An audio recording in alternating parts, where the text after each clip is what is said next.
relacionada à mensagem que ela passa, né? A gente quer trazer uma maturidade para a gente como ser humano, para entender que se uma música ela precisa ser removida desse ambiente, ela não tem que ser removida desse ambiente, ela precisa ser removida da nossa vida como um todo, né? Nós viemos aqui para esse lugar, nós saímos das nossas casas, nós somos um só, não tem como separar o Léo que está aqui sentado nessa cadeira e o Léo da casa dele, né? Nós não precisamos nos preparar, nós não precisamos nos moldar para estar aqui, né? Nós somos quem somos, não temos como fugir disso.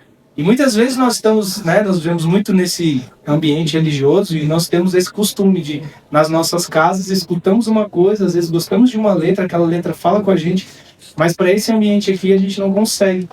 A gente tem uma dificuldade em entender, porque a gente acha que esse ambiente a gente precisa preparar. E de fato, a gente entende que para o momento de louvor e adoração, hoje, a gente precisa sim, obviamente cada música tem o seu lugar. Mas a gente tem encaixado, você tem percebido aí no final do culto, a gente às vezes toca uma música assim ou outra, na hora da oferta igual, por isso que eu toquei essa música aqui, só para a gente entender um pouco que a gente quer se aprofundar sobre isso, a gente quer conversar sobre isso, a gente quer trazer isso para a gente como um todo, para as nossas vidas, né? O Mário sempre gosta de usar o poeta Tatuso aqui em suas palavras e nos seus textos, mas é isso, existe muita coisa boa, gente, fora daquilo que nós fomos ensinados a viver. Existem, Deus, ele inspira pessoas, né? Ele inspira artistas, ele inspira, ele nos inspira. Não fosse assim, como seríamos nós como empresários? Precisamos de uma inspiração que não é espiritual muitas vezes para o nosso negócio. É uma inspiração técnica, administrativa, para você vencer uma barreira. Então que a música ela seja para nós isso, algo maduro, que a gente possa prestar atenção né? Não só aqui, obviamente, mas nas nossas casas, que a gente possa prestar atenção naquilo que nós temos escutado, naquilo que nós temos absorvido como um todo, independente do ambiente que a gente está. Então, por isso que a gente está assim. A Porto tem aprendido também com vocês, porque a Porto, para quem não sabe, eu lembro a primeira vez que eu cantei Lanterna dos Afogados, no momento assim do ambiente. Aquilo foi um conflito muito grande para mim. Não foi só para quem está aí. Talvez pessoas passaram por aqui e não ficaram porque naquele dia eu cantei Lanterna dos Afogados, mas a pessoa não sabe que aquilo foi um conflito para mim também. Não foi um conflito só para ela, aquilo foi um conflito para mim. Então a Porto é uma chamada para o amadurecimento, não como se nós estivéssemos dizendo para vocês o que vocês têm que fazer, mas a Porto é uma chamada para o amadurecimento como se nós, como um todo, estivéssemos nessa jornada, amém? Nunca enxergue a Porto como um lugar onde flui um rio daqui para cá, mas enxergue a Porto como um oceano que as águas fluem e alimentam todos os lugares. E nesse oceano, existe também esse oceano de diversidade, de entendimento de coisas. Nós vamos errar com você, às vezes, nesse sentido. Mas nós entendemos que esse errar com você não é no motivo de empurrar nada para você e dizer que você precisa se encaixar naquilo. Mas não, nós vamos errar porque nós somos humanos e a gente decidiu passar por esse processo, tá bom, gente? Então a música na Porto, ela é isso, ela tem essa diversidade, essa amplitude um pouco maior do que a gente está acostumado em outros locais, né? Mas por esse motivo, que a gente entende que a gente precisa ser chamado ao amadurecimento, que nós somos um todo, tanto aqui quanto lá fora. Amém? É isso. É verdade, é verdade, é verdade. E, cara, se você tá aqui enjoado da gente, já... que todo domingo eu tô aqui cantando pra você. Daí eu, o Hit, se você canta, cara, se você toca, se você faz qualquer coisa, ó, já vou comprar um triângulo. Boa. Porque você falou que se tiver um triângulo, você toca. Mas é isso. Se você faz alguma coisa, eu entendo que, para explicar para vocês, eu sei também que às vezes você que já viveu isso em igreja, essa questão da música em igreja, ela é um pouco assim, ela existe de nós, tá? Mas a Porto, ela não exige de mim, assim, igual aos outros locais. Por quê? Porque nós não estamos nessa pegada maluca de ensaio, disso, aquilo, não. A gente se comunica durante a semana, vem aqui. Semana passada a Suzana estava aí cantando com a gente. A Suzana é assim, né? De 3 em 3 meses. Ela vem, hoje eu posso e tal, canta e vem aqui e canta. Então, assim, se você tem essa vontade, tem eu falei essa questão de difícil porque eu já passei muito por isso. Então eu já fui muito sugado pela música nos lugares que eu vivi. E aí às vezes eu falei, cara, não quero música, não dá. Mas a gente chega aqui 9 horas, tá? Monta aqui rapidinho, 10, 15 minutos, faz um ajuste, passa e vai. A gente vai começar alguns encontros mensais, mas é mais agora pra gente se conhecer, pra gente estar, entendeu? Vivendo cada um da sua vida. Então não vai exigir muito do seu tempo. O dia que você puder, você vem, ajuda a gente, canta, vai ajudar muito a gente, tá bom? Então é isso. Amém. A gente podia estabelecer aquilo que a gente vivia, né? Ensaio sexta-noite, ensaio sábado, 3 horas da tarde, até às 18 horas. Aí você tocava na escola dominical, 12 horas de adoração. Só sabia, vai.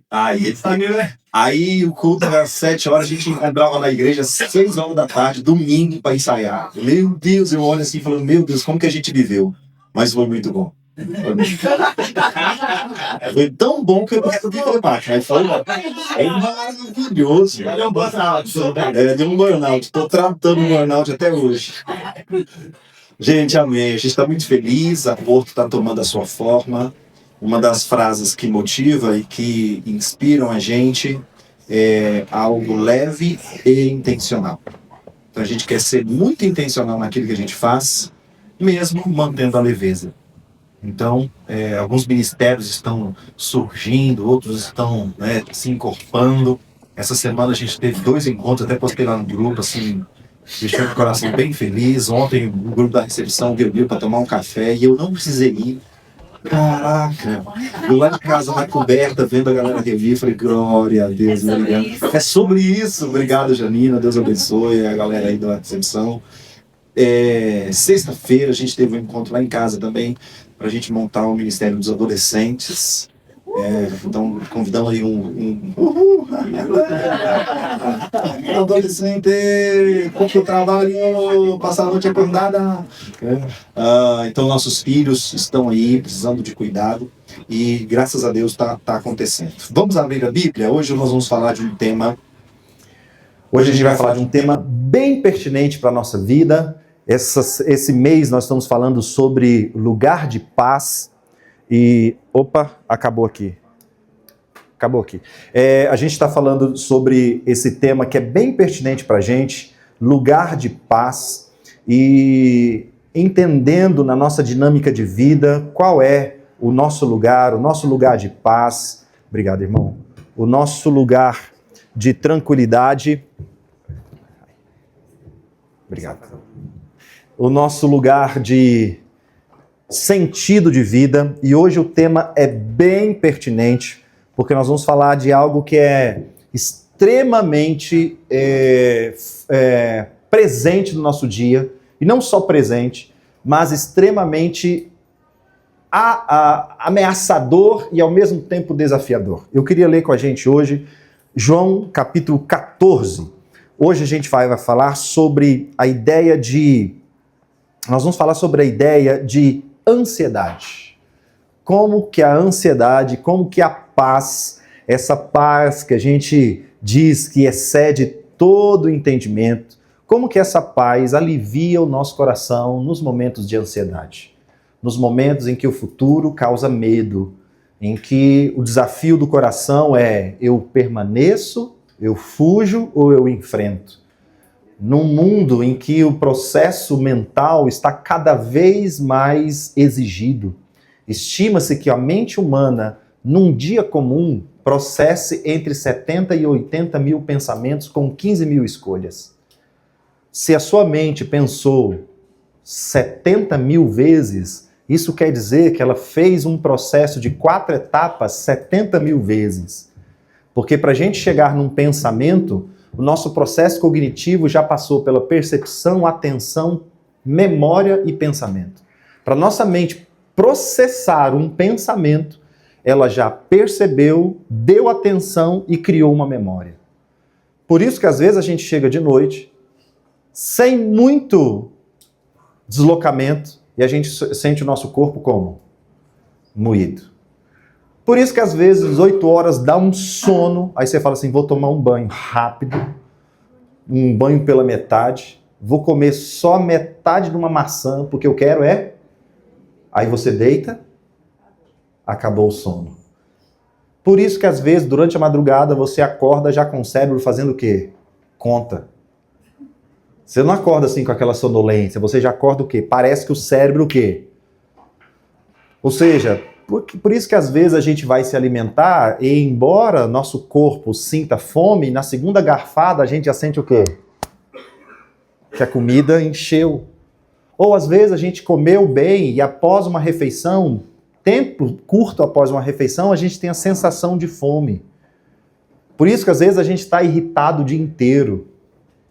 Parece que a gente fala assim, eu estou até meio deprê hoje. Né? Por isso que às vezes a gente fica eufórico, ora a gente fica tristonho. Ou seja, a nossa mente como organismo, nosso processo orgânico nunca foi tão exigido como outrora, como agora. Aquilo que os nossos avós levavam um mês para fazer, com muito deslocamento, a gente faz em quanto tempo? Estimava-se, quando a tecnologia começou a chegar para o trabalho, estimava-se que o ser humano teria 4 horas de folga a mais por dia. Porque ele faria o trabalho de forma mais rápida, de forma mais resumida, de forma mais automática, e ele teria mais tempo livre. Esse tempo apareceu na sua vida? O que a gente faz? Trabalha mais. Faz mais coisas. Quantas coisas hoje, 10 e 11 horas da manhã, quantas coisas hoje você já resolveu sem sair muito do lugar? Quanto de deslocamento a gente tem comparando com as coisas que a gente resolve? Ou seja, nós precisamos entender cada vez mais que falar sobre processo mental não é uma opção, mas é uma realidade que a gente precisa enfrentar. Não é porque a nossa geração é mimimi.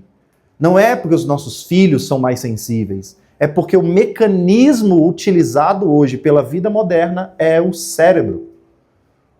Nossos avós precisavam trabalhar, e é até interessante algumas artes, né, algumas pinturas retratando as épocas remotas, pintava o ser humano como?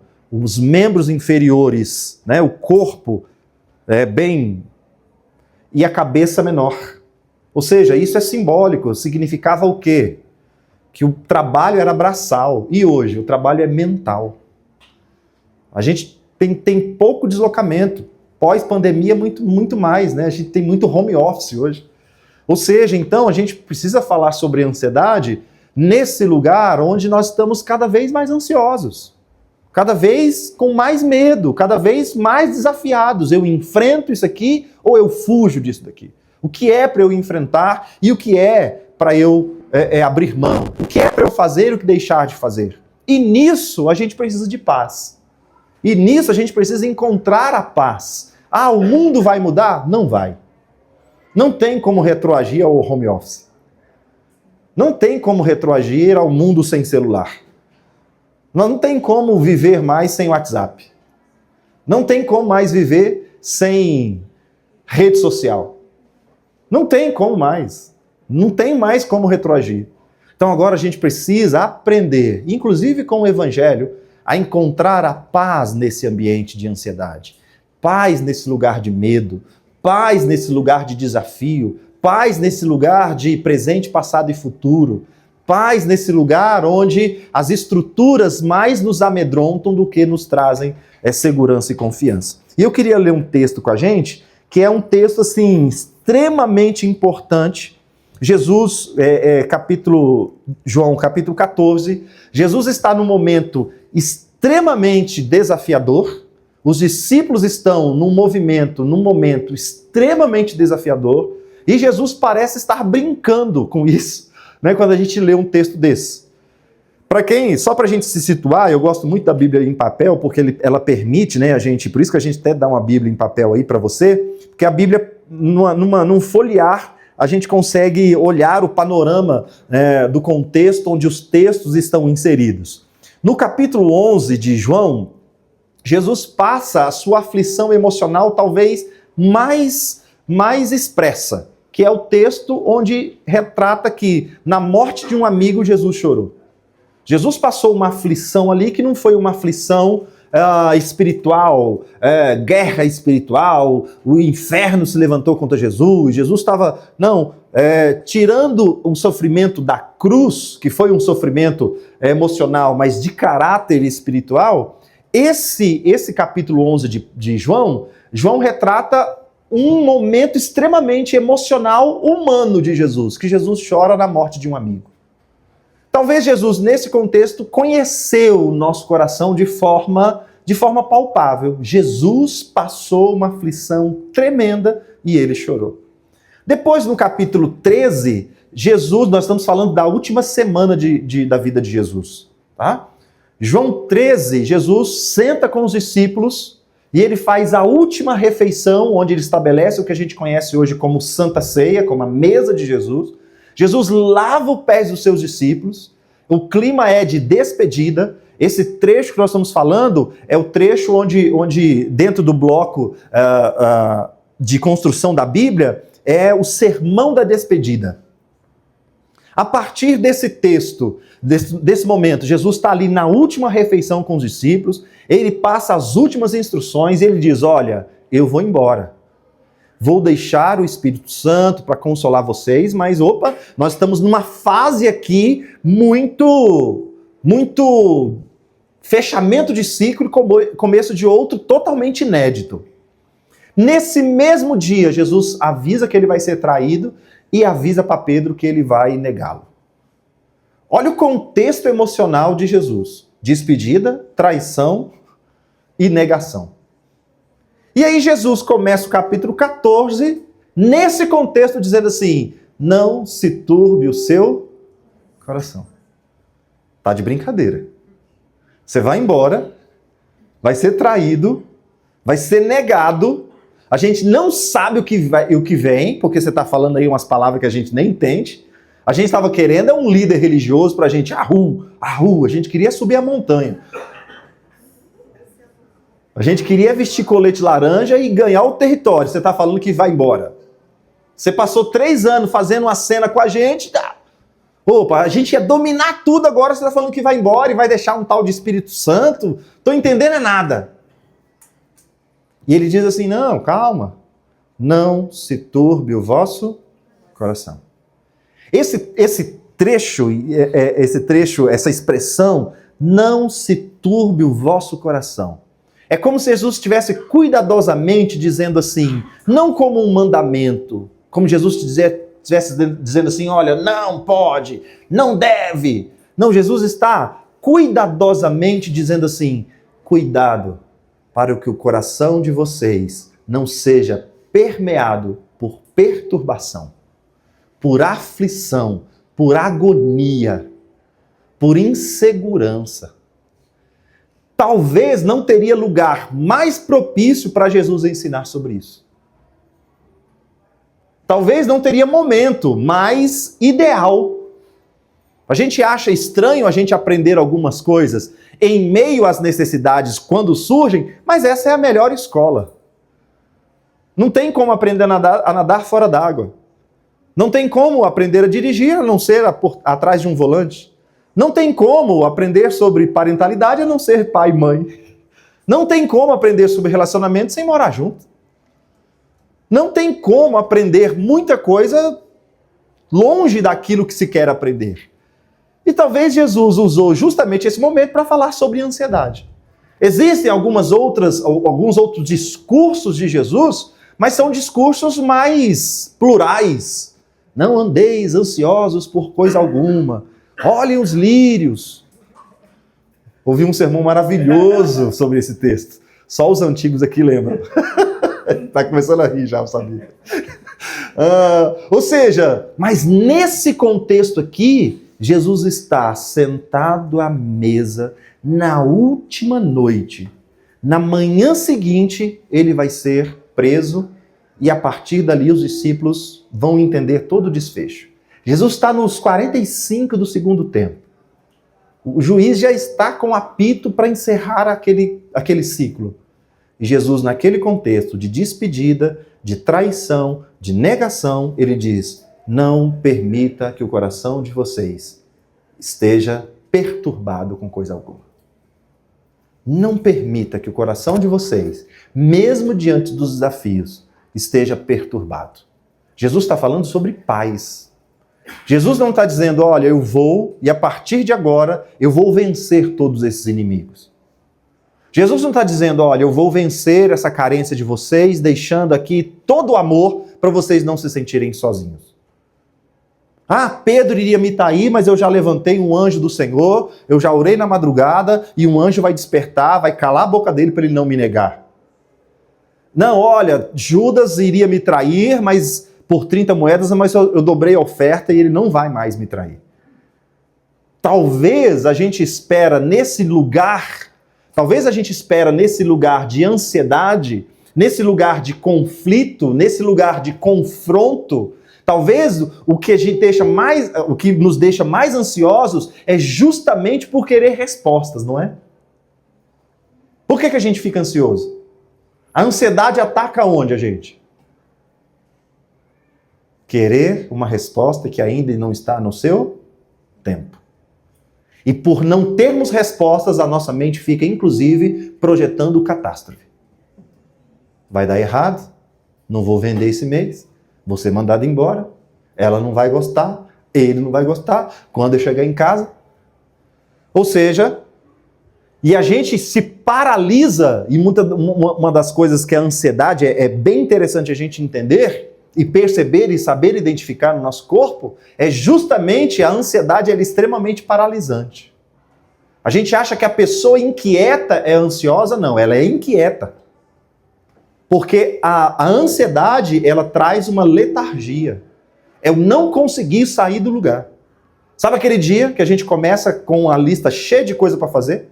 No final do dia você fez quantas? Metade mal feita ainda. Aí você olha a lista, aquilo te dá o quê? Você coloca o planner na parede do mês inteiro. Chega no final do mês, ai, não deu, passa para o outro. Fez o planner de 2025, chega em dezembro, dá o dezembrite, que é a doença específica, emocional específica agora de dezembro, que é esse baixo alto astral, essa moral baixa, por quê? Porque tudo aquilo que tentou fazer não conseguiu. Ou seja, olha como Jesus está falando assim, olha, nesse mundo de incertezas, nesse mundo onde vai desafiar vocês, não permita que o coração de vocês esteja embebedado de emoção. Outra tradução desse texto que é bem legal é: não permita que o coração de vocês esteja entorpecido pelas emoções. Entorpecido. E uma das coisas que o nosso cérebro ele recebe quando a gente fica entorpecido é justamente retirado do cérebro a capacidade de direção. Por isso que quando a gente toma umas, a gente não, que eu não bebo. Esses réis mortais. Por isso que quando a gente toma um álcool, a gente fica o quê? Não consegue colocar uma chave na fechadura. Porque a gente perde a nossa visão lateral. Perdendo a nossa visão lateral, a gente perde a nossa condição de sentido. E Jesus está usando essa mesma expressão. Jesus está usando a expressão assim: não deixe o coração de vocês ser embebedado, ser entorpecido, ser embriagado pela emoção, pela ansiedade, pela aflição. Porque isso vai tirar vocês do sentido da vida. E não é justamente isso que a ansiedade faz com a gente? A ansiedade faz a gente andar num looping, patinando na lama, sem condição de ter direção, perdendo o sentido. Olha como esse texto é real. Olha como esse texto é presente na nossa vida. E aí Jesus começa então esse capítulo final, né, a partir do 11, 12, 13, Jesus diz assim, gente, tá tudo certo, a gente viveu tudo isso, mas respira fundo. Não deixe o coração de vocês se embebedar. E não só isso, mas Jesus diz assim, beleza, e como que é isso então?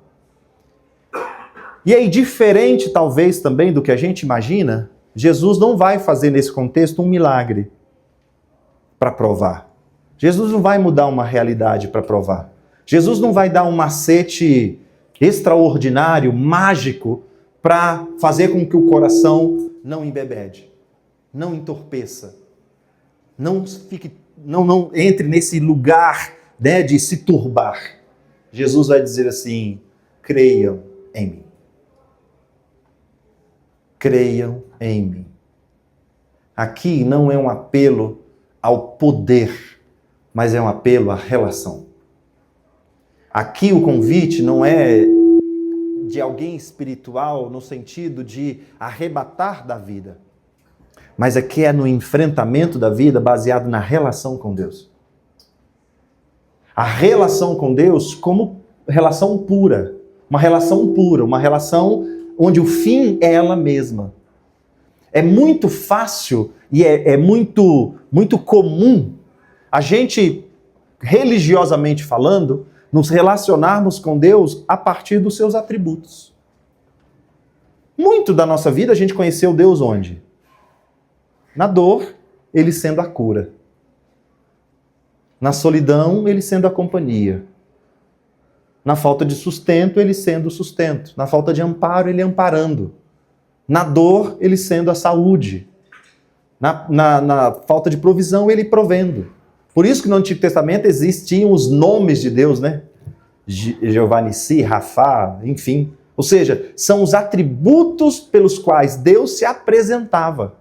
No Novo Testamento agora, Deus não precisa mais de atributo para ser apresentado. Jesus não está querendo dizer, olha, eu vou aqui manifestar um atributo meu para resolver a sua vida. Jesus está dizendo, a minha relação com você basta. A confiança basta. Confiança só vem a partir de relação. Confiança só vem a partir de conhecimento. Poder vem a partir de poder. Acreditar vem a partir de poder. A gente acredita em quem mostra pra gente poder, não é? A gente acredita em quem faz uma contrapartida de que pode suprir. Você só empresta dinheiro se você não conhece a pessoa, baseado em quê?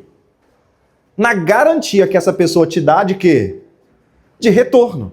Isso não é confiança, isso é acreditar. Jesus sai de todos os seus papéis e diz assim, não precisa ficar com o seu coração ansioso, porque você me conhece. Talvez a gente lembre da história de Jó, ao dizer, antes eu te conhecia de ouvir falar, e eu via os seus atributos. Hoje os meus olhos te veem. Eu sei que o meu Redentor vive. Ou seja, Jesus está relembrando uma fé que não é baseada naquilo que Deus precisa fazer para a gente acreditar nele. Jesus está relembrando que todo o projeto de Deus, na verdade, mesmo usando o poder, foi para ser conhecido. Jesus não tem a intenção alguma de manifestar poder, gente. De ser conhecido por isso. De ser adorado e venerado por isso. Não tem uma expressão na Bíblia onde Deus exige que o ser humano se dobre diante do seu poder. Não tem um texto na Bíblia onde Jesus fala, olha o tamanho que eu sou, por favor, reles mortal, ajoelhe-se perante mim. Todas as expressões que o ser humano se prostrou diante de Deus foi a partir de um movimento voluntário diante dessa grandeza, mas não a pedido do próprio Deus. Quem pediu para se ajoelhar diante dele foi quem? Porque a relação com Deus não é uma relação de poder. Não é uma relação de mudar futuro. Não é uma relação de mudar presente. Não é uma relação de apagar passado. O propósito de Deus é que a gente reconheça Deus no nosso passado, reconheça Deus no nosso presente e reconheça Deus no nosso futuro. E é aí que a gente consegue não ter um coração turbo. E é aí que a gente consegue, em meio a essas situações, ter essa paz. Porque a gente crê nele. A gente confia nele. Ele pode fazer, pode, pelo seu poder. Mas a relação com Deus basta. A compreensão de Deus e da vida bastam. A compreensão de quem eu sou no passado, quem eu sou no presente, quem eu sou no futuro, bastam. Essa paz que faz com que a gente vença esse lugar de medo, de ansiedade, é uma paz que nem joga a gente para o passado, nem projeta a gente para o futuro, mas é uma paz que joga a gente para o presente. Nós não estamos ansiosos porque o futuro é incerto. Nós não estamos deprimidos porque o passado é triste. Nós estamos deprimidos ou ansiosos porque a gente perdeu o presente. E na falta do presente a gente se agarra a que tem mais força. Se o nosso passado foi uma tragédia, a gente se pega no passado e fala assim, tá vendo a desgraça que eu sou? Como que eu vou ser alguém na vida se o meu passado é tão triste? Olha meu pai, olha minha mãe, olha minha vida, olha o cachorro, olha o tombo que eu tomei, olha os meus amigos. Se o mais forte para mim é o meu futuro, quem eu vou ser? Meu Deus do céu, e agora? Eu não fiz, meu Deus, e agora? Tá faltando o que pra gente? Presente. Presente. Na falta do presente é que a gente se agarra a algum. Jesus está trazendo o que então? Poder? Manifestação? Não, isso é temporal. A relação com Deus é atemporal. A relação com Deus é presente. Deus é tão presente que ele faz questão de dizer de geração em geração. Tem umas expressões que a gente não entende, a gente não alcança.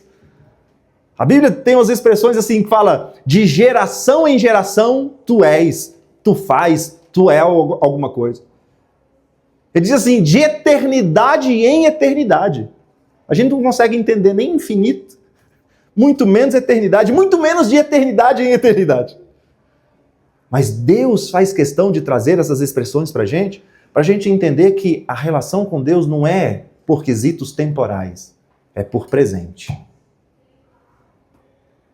Gostei da expressão aqui do pastor Zé Carlos, que ele trouxe na reflexão dele, dizendo que quando a gente olha as manifestações de Deus na vida dos patriarcas, por exemplo, a gente vai ver que Deus de Abraão é um, o Deus de Isaac é outro, o Deus de Jacó é outro. É o mesmo Deus com expressões totalmente o quê? Temporais, para o seu próprio dia, para o seu próprio momento. Deus é o mesmo com manifestações o quê? Atuais, atualizadas. Por isso que não existe um Deus absoluto. Por isso que não existe verdade absoluta. Porque Deus se revela no presente para cada ser humano. Deus para um se manifesta de uma forma totalmente diferente para outro. Por quê? Porque o presente de cada um é diferente. O presente de cada um precisa de algo específico. Então a gente encontra essa paz quando a gente consegue ponderar a nossa vida com gratidão e com esperança. Meu passado é permeado de gratidão. Meu futuro é permeado de esperança. E o meu presente de consciência. Em paz me deito e logo pego no sono. As misericórdias do Senhor se renovam, não é a cada mês nem mês passado, é a cada manhã. O pão nosso não é de semana que vem, o pão nosso é de cada dia. A gente pensa que Deus está de brincadeira com a gente, porque a gente gosta de uma dispensa, né? A gente gosta de uma quiboa de 5 litros. Mas Deus dá 500 ml por dia, porque você só vai precisar daquilo por dia. A gente gosta de um dinheirinho para amanhã. A gente gosta de uma poupança para amanhã. A gente gosta de guardar o nosso tempo para amanhã. A gente gosta ou de relembrar tudo para ontem. Sim, guarde as suas memórias, guarde o seu recurso. Mas a consciência é para hoje. É o pão nosso de hoje, é a manhã de hoje, é a misericórdia de hoje, é a renovação de hoje, são os pecados perdoados de hoje, são as santificações de hoje. Creiam em mim, confiem em mim. Eu estou indo, mas eu vou com um propósito bem atual, que é preparar lugar para vocês. Quero finalizar com um texto que eu gosto muito. O escritor diz: lancem sobre ele toda a sua... Como que faz isso? Trazendo a paz. E essa paz vem como? Obrigado, queridão. Valeu. É nóis. porque Ele tem cuidado. Sabe como que a gente vence a ansiedade? A gente olha para trás. A ansiedade é sobre o futuro, não é? Sabe como que a Bíblia ensina a gente? Lancem sobre Ele toda a sua ansiedade. Aí o que você faz? Você olha para trás e vê o quanto Ele vem cuidando de você. Amém? Não é o quanto Ele cuidou, é o quanto Ele vem cuidando. Olha que legal. Se Ele vem cuidando, isso é um movimento contínuo. Se Ele vem, Ele me cuidou quando eu era criança, mas pode ser que Ele passou a adolescência. Ah, Ele me cuidou até a adolescência, mas a juventude, Deus, ó. Ah, não, Deus cuidou, mas aquela... Não. O texto diz assim, lance sobre Ele toda a sua ansiedade. Olhe para trás e vê que em nenhum segundo do seu passado Ele deixou de cuidar. E esse movimento é contínuo. E Ele vai continuar cuidando. Então agora eu respiro fundo e encontro essa paz. Amém, gente? Então, é no momento mais desafiador da nossa vida que Jesus vai ensinar sobre ansiedade. Marinheiro, marinheiro, quem te ensinou a nadar? Foi o curso teórico, comprado na pandemia, do youtuber Arrasta Pra Cima? Ou foi lá no mar? Caetano Veloso já disse para nós, ou foi o tombo do navio, ou foi o balanço. Navio é muito seguro no porto, mas não foi para isso que ele foi criado. A gente é muito seguro nas nossas estabilidades, mas não foi para isso que a gente foi criado. A gente foi criado para viver a vida que Deus estabeleceu para a gente. Crescer, nascer, crescer, multiplicar, cuidar, ser pai, formar família, formar amigos, trabalhar, construir o mundo. Esse é o mundo normal. Deus não vai mudar o nosso mundo, mas Deus vai nos dar a condição de, nesse mundo, perceber o cuidado dele, respirar fundo e continuar. Amém, gente? Lance sobre ele toda a sua ansiedade. Porque nesses 20, 30, 40, 50, não faltou 1 milésimo de centímetro que ele não tenha cuidado da gente. Vamos orar? Pai, muito obrigado. Muito obrigado pela tua mão sobre a nossa vida. Obrigado porque nós não temos uma vida isenta, embora a gente queira bastante. A gente queria ter uma vida isenta, a gente queria permanecer, nem que seja existencialmente, no útero da mamãe, protegidos, alimentados, supridos, acalentados, celebrados. Mas Deus, a gente nasce, a gente cresce, a gente vive a vida, o ciclo, o sistema que Deus criou pra gente. Obrigado, Jesus, por isso. E a gente quer confessar ao Senhor a nossa ansiedade.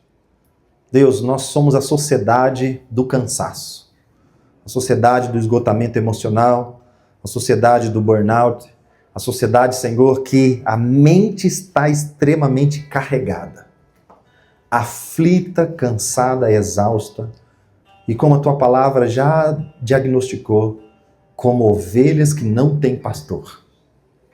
Mas hoje, Senhor, nessa manhã a gente quer reconhecer que o Senhor é nosso pastor e nada vai nos faltar.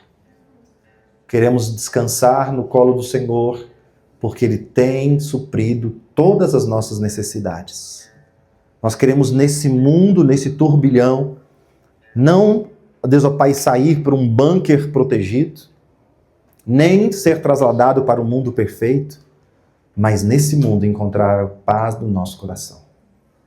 E queremos uma paz, como a tua palavra nos diz, que excede todo entendimento. Então, Jesus, queremos agradecer por relembrar esse texto nessa manhã. Que o nosso coração não esteja permeado por medo, mesmo que em um momento ou outro o sintamos. Que a gente não esteja aflitos constantemente, mesmo que a aflição volta e meia bata à nossa porta. Mas que nesses momentos de desafio que vivemos, nesses momentos de aflição, Nesses momentos de dúvida, se eu enfrento ou se eu fujo. Nesses momentos de completa, Deus, assolação em todas as áreas da nossa vida. A gente possa relembrar que nós temos um Deus que se relacionou com a gente pelo simples fato de nos amar.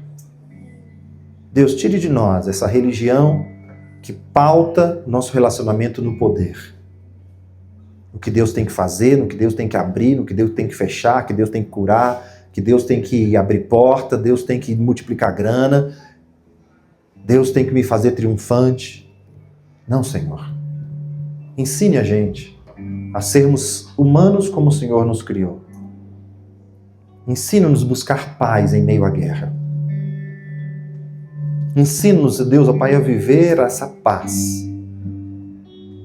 Essa paz que não é silenciosa. Essa paz que não é o silêncio da tranquilidade. Mas é a paz interior que permite a gente saborear os momentos, permite a gente curtir as pessoas, permite a gente perceber os dias, perceber os acontecimentos, que permite a gente se alegrar com um prato de comida, se alegrar com um aniversário, se alegrar com o final do dia, se alegrar com a música que passa no rádio do carro enquanto a gente está num trânsito caótico. Olha que milagre, Jesus. Permita, gente, Senhor, num mundo tão virtual, lembrar de um café que a gente tomou com um irmão. E aquele momento ali, meia hora, 30 minutos, 20 minutos, uma hora, que seja, dentro dessa imensidão digital. Isso acalentou o nosso coração.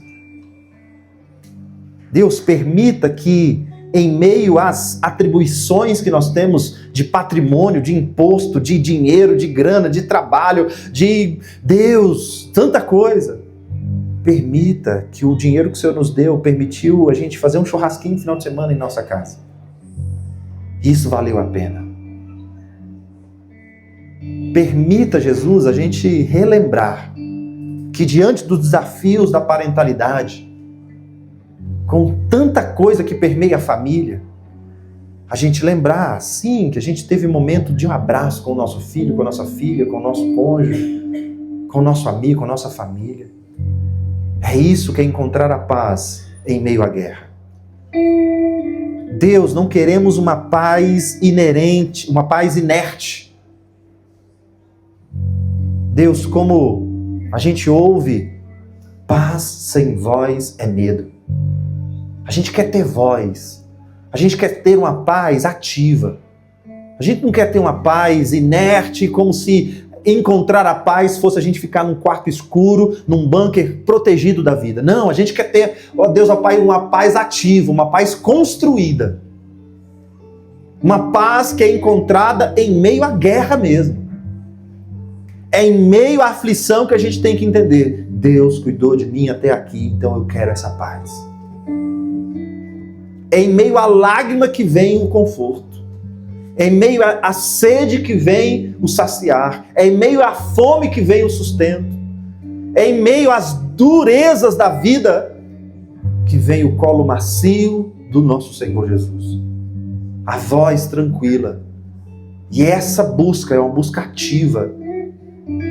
Porque uma paz sem ação é medo. Muita coisa, gente, a gente está confundindo, dizendo que é paz, mas na verdade é medo, porque a gente está em silêncio, a gente está emudecido, a gente está entregue, a gente está normalizando, a gente está dizendo é assim mesmo, a gente está dizendo ser pai é assim mesmo, ser mãe, ser mulher, ser homem, ser cristão, trabalhar com fulano, trabalhar com ciclano é assim mesmo. Deus não é. Levanta os nossos olhos para que ativamente a gente encontre essa paz. Porque paz sem voz é medo. Levanta a nossa voz, levanta o nosso olhar para a gente confiar que existe paz no caos. Existe paz nesse mundo. Muito obrigado por essa manhã, no nome de Jesus. Amém.